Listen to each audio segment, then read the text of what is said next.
Ohio State closed out the 2024 season with dominance, capturing a national championship and reminding everyone why they're a perennial powerhouse. But even with that success, something felt unfinished. The Buckeyes didn't quite meet expectations during the regular season. The offense looked timid, almost scared to let it fly. And we were left wondering, what if they had just opened it up earlier? That hesitation was never more painful than in the loss to Michigan, a game Ohio State should not have lost. But now, heading into 2025, that loss might be the fire that fuels something historic. Because let's be honest, this year, there's no excuse. With the talent on this roster and the momentum from last season, Ohio State should be one of the most dominant college football teams we've ever seen. And before I dive into why I believe this offense could break records, do me a quick favor, drop a like and hit that subscribe button. It only takes 5 seconds and helps us hit our goal of 1,000 subscribers.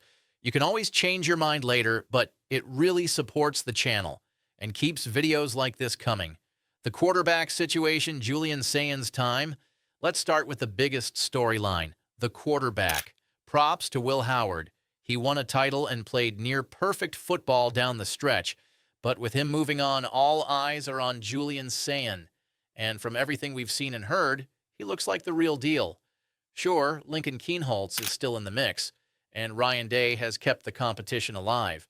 But when a player like Jeremiah Smith, the team's WR1, refers to Sayin as my quarterback, that's telling.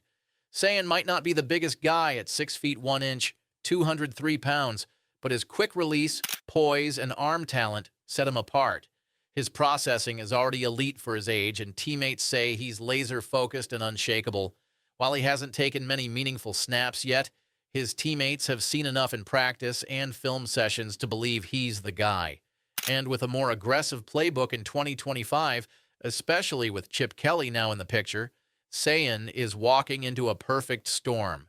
Jeremiah Smith is him. Let's talk about Jeremiah Smith, who might already be the best receiver in college football.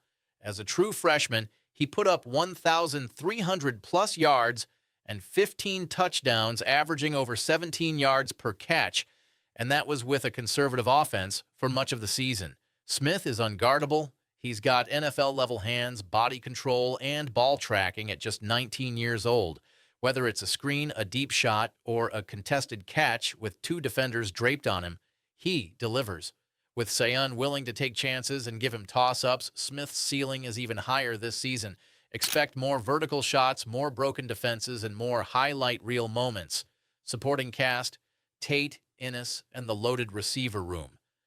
Alongside Smith is Carnell Tate, who steps into Emeka Egbuka's old role.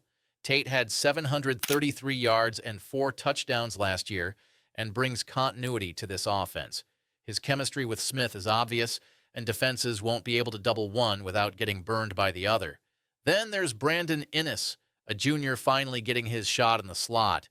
He's hungry, and this trio might form the best receiving core in college football. New-look backfield, Peebles and Donaldson, Ohio State's running back room, has seen some big changes.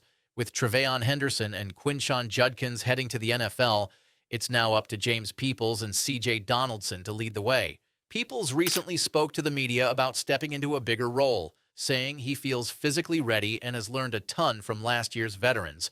He's up to 210 pounds and looks explosive. Donaldson adds power and versatility, and together they form a reliable 1-2 punch. Coaching adjustments plus aggression equals potentially unstoppable. A major critique of Ryan Day in recent years has been the overly cautious offensive strategy, especially against top-tier teams like Michigan. But now, with a title already in hand and an aggressive OC in Chip Kelly, the Buckeyes can afford to take the leash off. There's no reason why this team should only be putting up 40 points on schools like Akron or Bowling Green. This offense has the weapons and the quarterback to be scoring 60 to 70 points in those games and breaking 30-plus, even against elite defenses. Final thoughts. Week 1, test and sky-high expectations. It all starts with a massive Week 1 test against Texas at the Shoe. That game will tell us a lot about where this team is mentally and schematically. But make no mistake, the potential is off the charts. The offensive line looks stable. The receiver room is elite. The backfield has depth. And if Julian Sayin plays like we think he can, the 2025 Ohio State offense might be legendary. What do you think? Let me know in the comments. Is Julian Sayin the right QB for the Buckeyes? Will this offense live up to the hype or need time to gel? If you made it this far, thank you. Your support means the world. If you enjoyed the video, drop a like, subscribe, and turn on notifications so you don't miss a single update as we head into what could be a historic season for Ohio State football. Until next time, go Bucks.